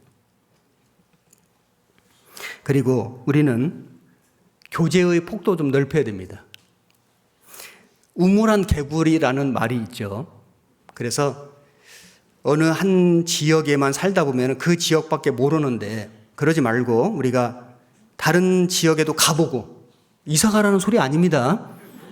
이사까지 갈 필요는 없어요. 이사 안 가도 얼마든지 우리가 다른 지역에 신방 가보고, 그래서 우리 주변 교회 신방 할 수 있으면 좀 많이 다니시는 게 정말 좋습니다. 우리 안산 권역에 교회들이 5개 있는데 좀 많이 다닙시다. 다니고, 그리고 서로 만나고 교제하고, 그리고 뿐만 아니라 잘하는 교회, 야, 어느 교회가 교제를 잘 한다더라, 어느 교회가 전도를 참 잘한다, 그러면 가십시오. 가서 보십시오. 물어보십시오. 배우십시오. 유익이 있습니다. 우리 교회 장점이지 않습니까? 그리고 선교도 가보고요. 가야 됩니다. 물론 갈 상황이 안 되는 분 많이 계십니다. 할 수 있으면 가십시오. 가려고 노력하십시오. 기도하십시오. 기회가 주어지면은 가십시오. 가서 한번 보고 경험한 거하고 계속 듣기만 한 거하고는 많이 다릅니다. 물론 가고 싶지만 못 가시는 분도 계시기 때문에 간접 경험이 있습니다. 우리 선교 소식, 뿌리 깊은 씨띠 나무 들어보십니까? 들어보십시오. 그리고 우리 교회 선교 소식 홈페이지를 통해서 또는 우리 여러 가지 미디어를 통해서 해외 교회 소식, 선교 소식, 국내 교회 정말 기쁜 소식들, 열심히 살고 있는 형제 자매님들의 소식들, 간증들, 찬송들 많이 들으십시오. 지금 우리 시대에 세상 정보 넘쳐납니다. 세상 오락, 세상에 무슨 즐거운 놀이, 무슨 게임 뭐 엄청납니다. 우리 청년들, 우리 학생들 정말 이거 심각한 문제입니다. 어떻게 이거 막을까요? 저는 이렇게 생각합니다. 무조건 하지 마라. 불가능합니다. 막을 수 없습니다. 못하게 한다고요? 그건 아주 부분적입니다. 제한적이에요. 방법이 있습니다. 하나님에 관한 컨텐츠를 많이 만드는 거예요. 성경에 대한 많은 자료를 만드는 겁니다. 많은 소식을 만들고요. 많이 보내주고 많이 듣게 하고 많이 경험하는 겁니다. 그러면은 선택할 수 있습니다. 그리고 참으로 하나님을 생각하는 마음이 있는 사람은 듣게 돼 있고 보게 돼 있고 느끼고 가까이 하게 돼 있어요. 그래서 이겨내는 거예요. 막을 수도 있는 거예요. 우리가 예수님이 두루 다니신 것처럼, 예수님의 제자들이 두루 다니며 전도한 것처럼 우리도 할 수 있으면 많이 다녀야 됩니다. 다니라고 발이 있는 거예요. 직장만 다니지 말고 할 수 있으면은 다른 교회, 또 다른 지역, 다른 나라, 그리고 이뤄진 영혼을 찾아서 가는 겁니다. 신앙은 가는 것이다. 생각하는 것이다 아니고, 말하는 것이다 아니고, 가는 것이다. 그게 진짜 신앙이거든요. 누가복음 8장을 보겠습니다.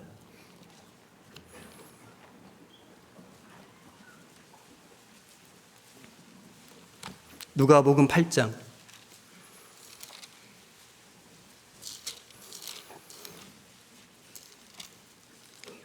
1절,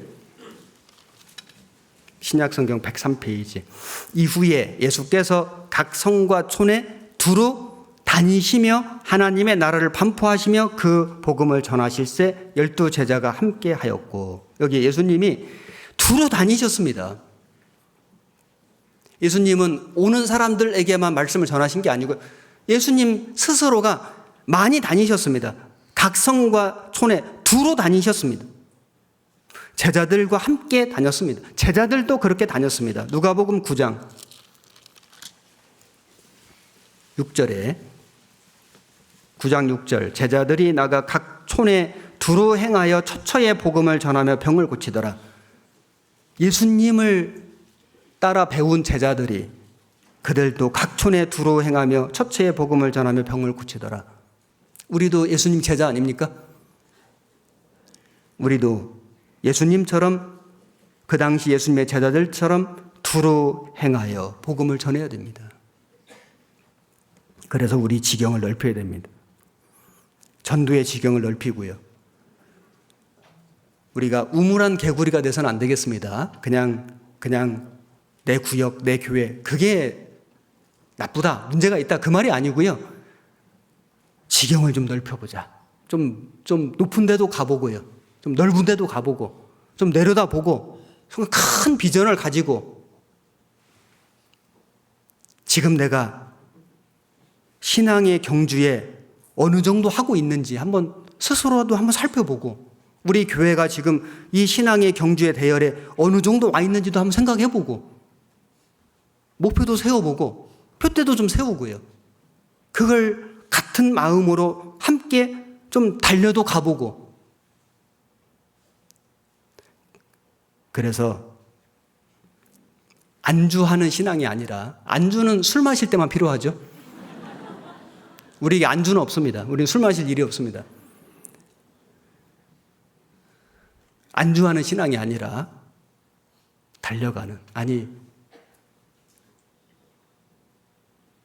높은 곳에 올라가는, 우리가 그런 신앙의 경주를 함께 해야겠습니다. 이사야 54장 본문 처음 찾으셨던 줄로 넣어 놓으신 54장 2절,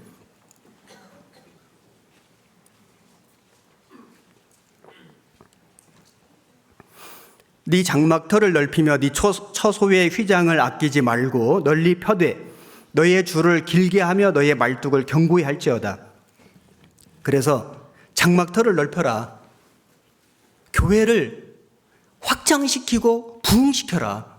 그 다음에 말뚝을 견고히 할지어다. 그렇게 교회를 확장시키고 부흥시키려면은 선행 조건이 뭐냐면은 말뚝을 견고히 할지어다. 왜냐하면 바람이 불기 때문에요.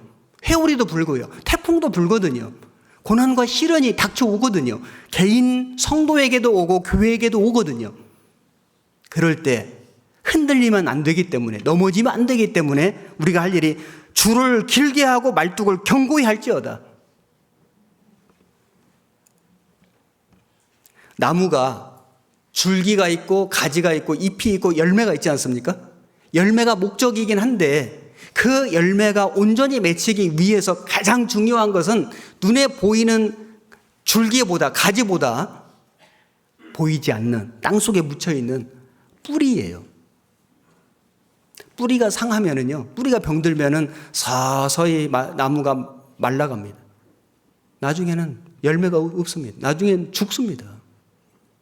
보이지 않는 뿌리가 훨씬 중요하죠. 말뚝을 견고히 할지어다. 그래서 나무로 말하면 뿌리를 깊이 내리고 넓게 뻗치는 거예요. 그래야 열매가 맺히거든요. 집으로 말하자면 이 기둥이 견고해야 되는 겁니다. 기둥이 흔들리면 집 무너지지 않습니까? 우리 개인의 신앙의 말뚝을 견고히 하고 우리 교회 신앙의 말뚝을 견고히 해야 한다. 아주 튼튼하게 세우는 것이 필요한 것입니다. 모세가 광야 40년 지나면서 하나님께서 만들라고 명하신 성막을 만들었는데 그 성막의 재료 중에 많은 재료들이 그 사막에서 자라나는 유일한 나무인 조각목, 그 시띠임 나무로 만들었습니다. 사실 그 시띠임 나무는 그렇게 큰 나무가 아닙니다. 아주 보잘것없습니다. 아주 거칠고 이렇게 뒤틀려 있고 건축 자재로서는 사실 적합지 않은데 왜 그 시띠임 나무를 번제단이나 무슨 성막 그 언약궤나 이런 거 만들 때 사용했냐면은 우선 나무가 그거밖에 없습니다. 그리고 이 나무는 사막에서 그 황무지에서 자라는 나무이기 때문에 아주 단단합니다. 그 사막에서 황무지에서 이 조각목 시띠임 나무가 자랄 수 있는 이유는 뭐냐면은 비가 안 오지 않습니까? 이게 사막이에요. 근데 뿌리가 아주 깊습니다. 수십 미터, 어떤 나무는 수백 미터도 된다고 해요. 놀랍지 않습니까? 그래서 땅속에 넓게 뿌리를 내려가지고 그 물을 흡수하는 거예요. 그래서 사막에서 황무지에서 자라는 나무. 그래서 그걸 하나님이 그 시띠임 나무로 재료로 해서 그 성막 만들어라.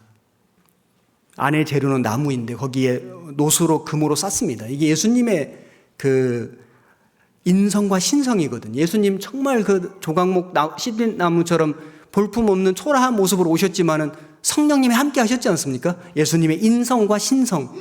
그래서 십자가의 그 복음을 이루신 겁니다. 그리고 그 십자가의 복음으로 구원받은 성도의 모습. 우리 육신은 너무 초라하고 보잘것없는데 성령님이 우리 속에 함께 계시기 때문에 우리가 주님 일을 하고 위대한 일을 하는 거예요. 교회도 마찬가지.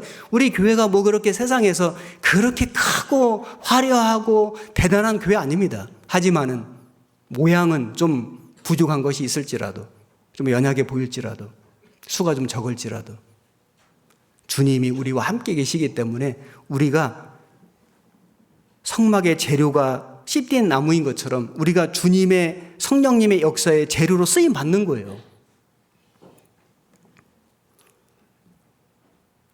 중요한 것은 뿌리를 얼마나 깊이 내리느냐, 얼마나 넓게 뻗치느냐. 여러분 세콰이어 나무 아시죠? 그 직선으로 위로 자랍니다. 수직으로. 그래서 아주 큰 나무는 뭐 한 70m짜리도 있습니다. 말이 70m지 우리 100m 달리기 할 때 그거 딱 세워놓으면 70m 엄청 긴 거예요. 그렇게 수직으로 위로 자라요. 그런 나무들이 바람이 불고 태풍이 불면 이게 정말 쓰러지기가 너무 쉽지 않습니까? 그런데 세콰이어 국립공원에 있는 수없이 많은 나무들이 절대 쓰러지지 않는 비결이 뭐냐면은 뿌리를 깊이 내리는 거예요. 그리고 나무와 나무끼리의 뿌리가 서로 얽혀져 있는 거예요. 나무가 100그루다. 뿌리가 100개가 다 얽혀져 있습니다. 나무가 300그루다. 300그루 나무의 뿌리가 다 서로 얽혀져 있습니다. 땅 속에서. 그래서 어떤 태풍이 불어와도 그렇게 높이 솟은 세콰이어 나무가 한 그루도 쓰러지지 않는다. 그러니까 하나님이 그 지혜를 주신 거예요. 우리 교회도 그렇지 않습니까? 나 혼자서는 할 수가 없습니다. 같이 하면 할 수 있습니다. 제일 맛있는 라면이 뭔지 아시죠? 함께 라면. 구원받은 성도들이 함께 하면요, 다 맛있습니다. 다 즐겁습니다. 다 재밌습니다. 나 홀로 하면 아무리 맛있는 것도 맛없습니다. 할 수가 없습니다. 구원받은 그리스도인 한 사람 한 사람이 신앙의 뿌리를 깊게 내리기, 넓게 뿌리를 뻗치기, 서로 얽혀 있게, 이게 비결이거든요. 그게 말뚝 박는 거예요. 잠언 12장을 찾겠습니다.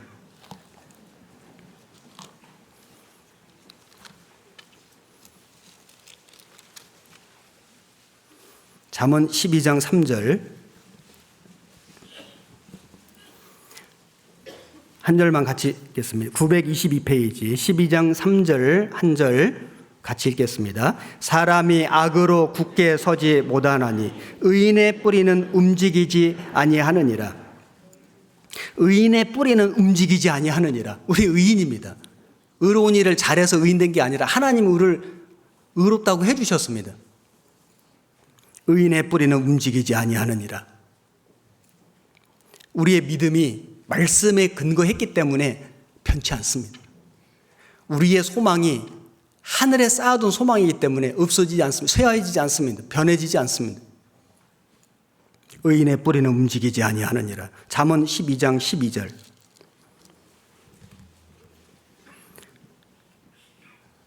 같이 읽겠습니다. 악인은 불의의 일을 탐하나 의인은 그 뿌리로 말미암아 결실하느니라. 의인의 뿌리가 요동하지 않는 것은 하나님의 말씀의 뿌리를 박았기 때문에, 서로 얽혀져 있기 때문에, 연합 교제하기 때문에 움직이지 않고, 그리고 우리가 결실할 수 있는 것은 그 뿌리로 말미암아 결실하는 겁니다. 구원받은 그리스도인들은 어디에다가 뿌리를 박을 것인가? 세상 사람들은 어디에다가 뿌리를 내리고 뿌리를 박냐면은 재물에다가. 그래서 통장에 돈이 얼마 있다. 내가 땅을 이번에 얼마를 어디에 더 샀다. 투자를 했다. 아파트 값이 2배가 되었다. 내가 지금 자손에게 물려줄 집이 여러 채가 있다. 그게 그들의 뿌리입니다. 거기에 뿌리를 내린 거예요. 거기에 뿌리를 박은 거예요. 그들은 나름대로 내가 깊게 내렸다. 넓게 뻗쳤다. 내가 명성을 쌓고 내 지위를 높이고 세상 명예를 높이고 살았다고 생각할지 모르지만 그건 다 헛된 뿌리입니다. 유다서를 보시겠습니다. 유다서 1장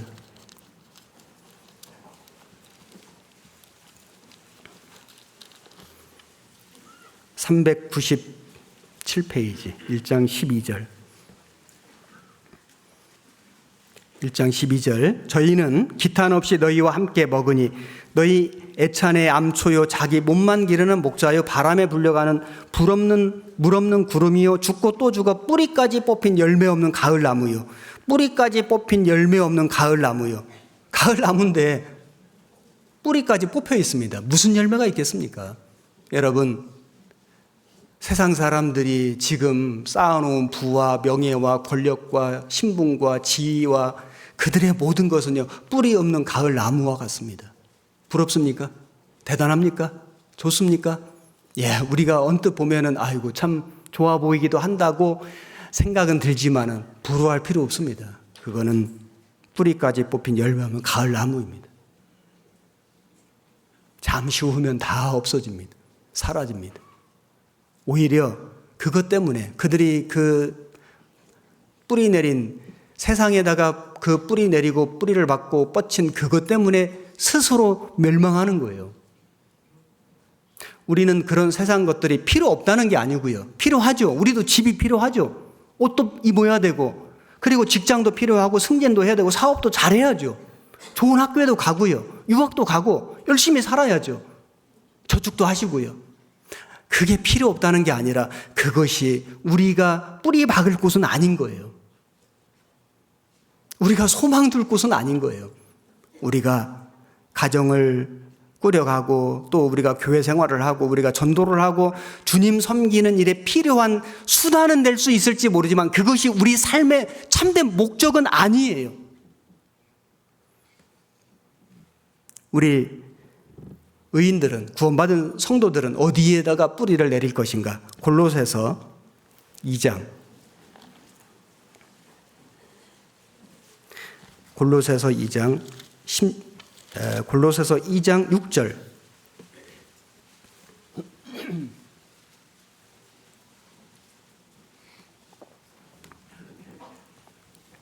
(325페이지) 6절 7절 같이 읽겠습니다. 그러므로 너희가 그리스도 예수를 주로 받았으니 그 안에서 행하되 그 안에 뿌리를 박으며 세움을 입어 교훈을 받은 대로 믿음에 굳게 서서 감사함을 넘치게 하라. 그리스도 예수를 주로 받았으니, 우리는 주님을 우리 구주 예수 그리스도는 메시아, 구세주라는 뜻이죠. 그래서 그분이 우리를 구원해 주셨습니다. 그런데 그분이 우리의 또 주예요. 예수를 주로 받았으니. 주라는 것은 주인이라는 뜻이죠. 주인. 우리는 그 주님의 종이에요. 이 땅에서는 종이고 영적인 신분은 아들이죠. 예수를 주로 받았으니. 그래서 우리는 주님께 순종하고 주님 명령에 의해서 살아가는 겁니다. 주로 받았으니 그 안에서 행하되 그 안에 뿌리를 박으며 세움을 입어 교훈을 받은 대로 믿음에 굳게 서서 감사함을 넘치게 하라. 우리가 그 주 안에서 행하되 뿌리를 박으며, 제가 주일날인가 우리 안산 식구들에게 천안은 하늘 아래 편안한 도시라고 사람들이 얘기를 해서 제가 생각한 후에 나중에 우리 형제 자매님들에게 1000명의 영혼을 안는 천안교회가 되자 이렇게 얘기를 했고 정말 그렇게 노력을 했고 그렇게 됐습니다. 그래서 이제 안산에 오게 됐는데, 안산은 뭐지? 옛날에 제가 이런 얘기 들었거든요. 안 산다 하면서 사는 곳이 안산이라고. 구원받은 성도들은 열심히 안 산다라고 도저히 말할 수 없는 열심히 사는 안산교회가 돼야 한다. 이렇게 제가 얘기를 했고, 다들 그렇게 호응하셨죠? 우리 안산교회 식구들이. 또 어떤 집사님이 카톡에다 이렇게 올리셨더라고요. 주 안에 산다. 안산. 주 안에 산다. 안산. 그 좋은 생각 같아요. 주 안에 산다. 주 안에 사는 안산교회. 괜찮습니까? 주 안에 뿌리를 내리며 세움을 입어 교훈을 받은 대로 믿음에 굳게 서서 감사함을 넘치게 하라. 그래서 우리는 어디에다가 뿌리를 내리냐면은 우리를 구원해 주신 주님에게, 그리고 그 주님이 계신 주님의 몸된 교회에게, 그리고 그 교회 안에 역사하시는 성령님 역사 속에, 그 말씀 속에 우리는 뿌리를 박으며 계속 내리고 계속 뻗치고, 그래서 깊게 넓게 뿌리를 내리고 살아야겠습니다. 그게 말뚝을 굳게 하는 거예요. 그렇게 해서 내 개인 신앙이 견고하게 세워지고 우리 교회 신앙이 견고하게 세워지면 비로소 우리 교회가 확장이 되고 부흥이 되는 겁니다. 그냥 부흥이 되겠습니까? 어떻게 교회가 그냥 확장되겠습니까? 우리 교회가 견고하게 서야 한다. 말씀 위에, 복음 위에, 하나님의 은혜 위에. 그리고 성도 개인의 신앙이 주 안에 뿌리를 받고 견고히 서야 한다. 그게 모아져서 견고한 교회가 되고 하나님의 집이 되고 하나님의 집이 확장되고 하나님의 집이 부흥되는 거예요. 그걸 교회에게 명하셨습니다.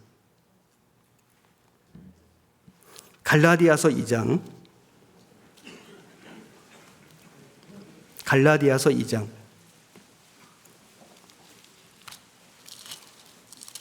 2장 9절 302페이지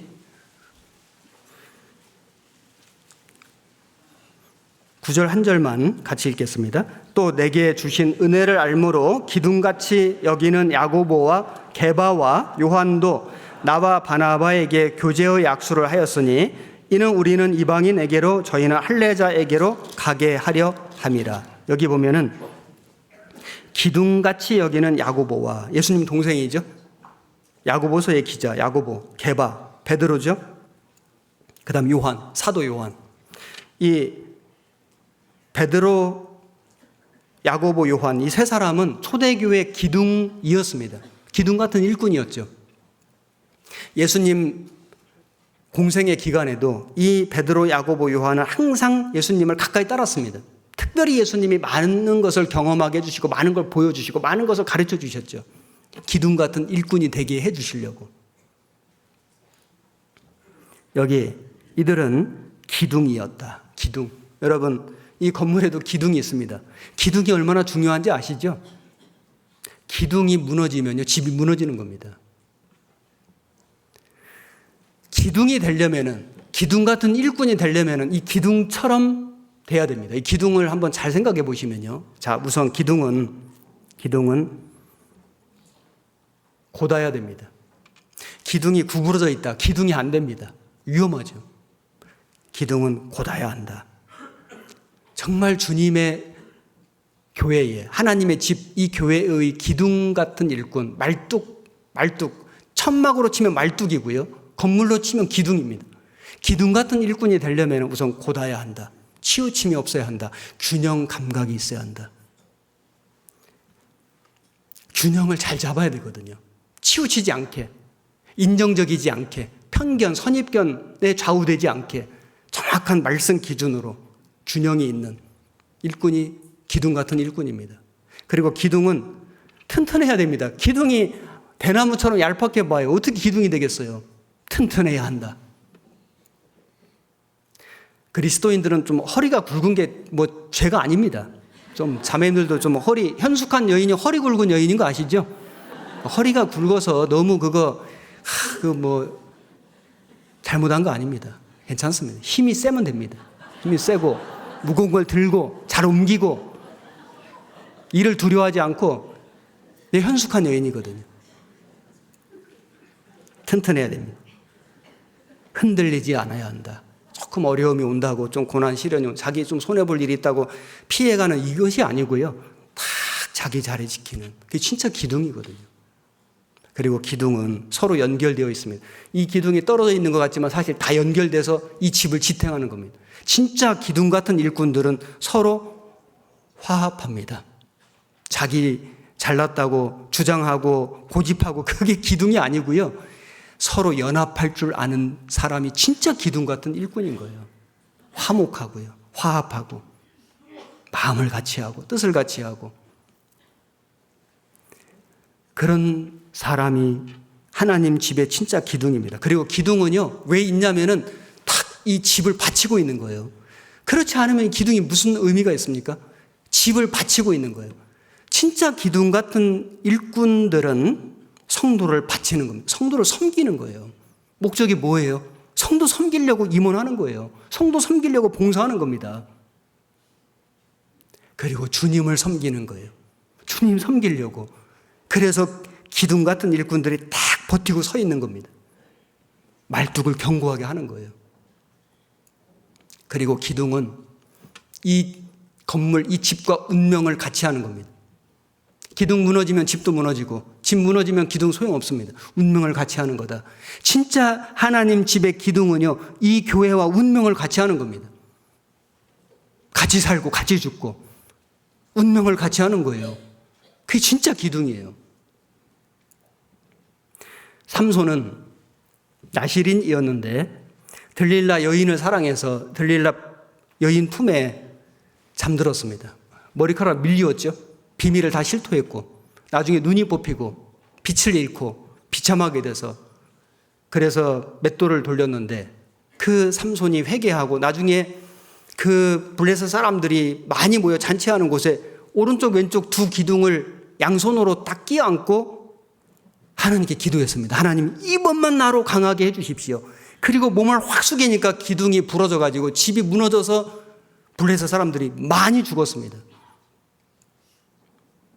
우리는 구원받은 형제 자매님들은 교회 안에 기둥 같은 일꾼들은 주님을 사랑해야 돼요. 들릴라를 사랑해서 들릴라 품에서 잠드는 게 아니라 주님을 사랑해서 주님 품에서 깨어 있어야 되는 겁니다. 그래서 우리는 이 기둥을 무너뜨리는 삼손이 아니라 기둥을 견고히 세우는 일꾼이 돼야 한다. 그 기둥을 세우는 이유가 뭘까요? 성도 섬기려고요. 주님 섬기려고. 이뤄진 영혼 섬기려고. 그래서 하나님의 집을 확장하고 하나님 집을 부흥시키려고 우리가 이 말뚝을 견고하게 하는 것처럼 기둥이 되는 거예요. 우리가, 우리 교회가 말뚝을 견고히 해서 정말 어떤 시련이 닥치고 어떤 고난, 환난, 바람이 불어도 태풍이 불어도 회오리가 불어도 절대로 흔들리지 않고 요동하지 않는 세상 풍조에 밀려가지 않는 그런 신앙, 그런 교회 멋있지 않습니까? 우리 주님이 십자가에서 우리를 구원해 주신 이유가 피 흘려 죽어 주신 이유가 그런 성도 되라고 그런 교회 만들으라고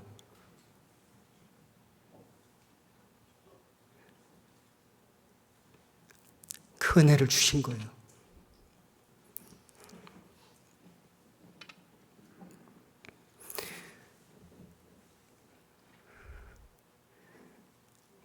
우리는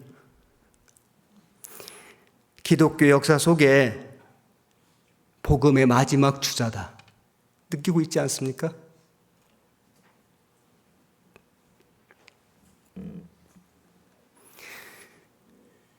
우리가 마지막 주자입니다.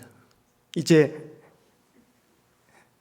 복음의 역사 속에 많은 신앙의 위인들이, 선배들이, 선진들이 정말 열심히 달렸습니다. 열심히 달리고 열심히 달려서 이제 이 복음의 바톤을 우리에게 준 거예요.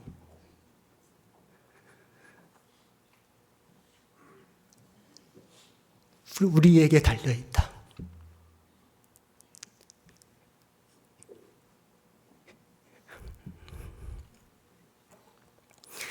이 복음의 바톤을 들고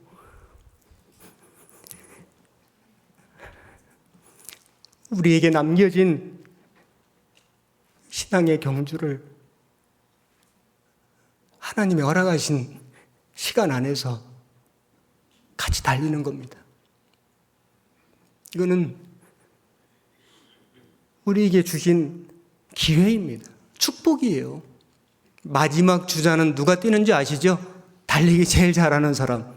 우리 교회를 하나님이 마지막 주자로 선발해 주신 겁니다. 여러분들을, 나를 달려야겠다. 마지막 혼신의 힘을 다해서 달려야겠다. 그런 각오를 가지고 우리가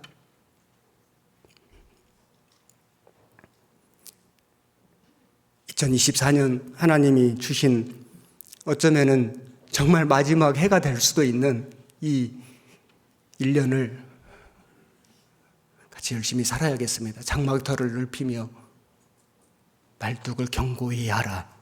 우리가 내 개인의 신앙을 견고히 하고 뿌리를 깊게 넓게 뻗고 교회를 그렇게 견고하게 할 때 정말 우리 교회가 확장되고 부흥되게 해주실 겁니다. 그렇게 같이 노력하실 거죠?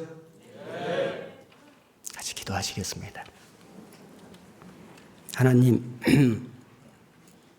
우리를 구원해 주시고 하나님의 영광의 복음을 깨닫게 해주시고 우리에게 이 복음을 전할 수 있는 힘과 능력과 기회를 허락해 주심을 감사드립니다.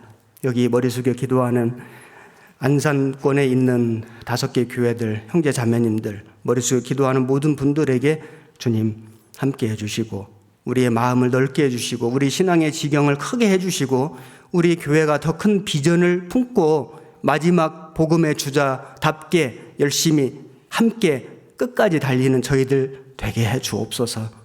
이번 동계 수련회 주님 은혜 가운데 함께 해주시고 내일 말씀까지 마칠 때까지 주님의 말씀으로 위로해 주시고 힘 주시고 능력 주시기를 간구드립니다.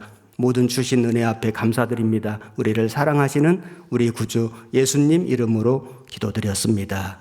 아멘.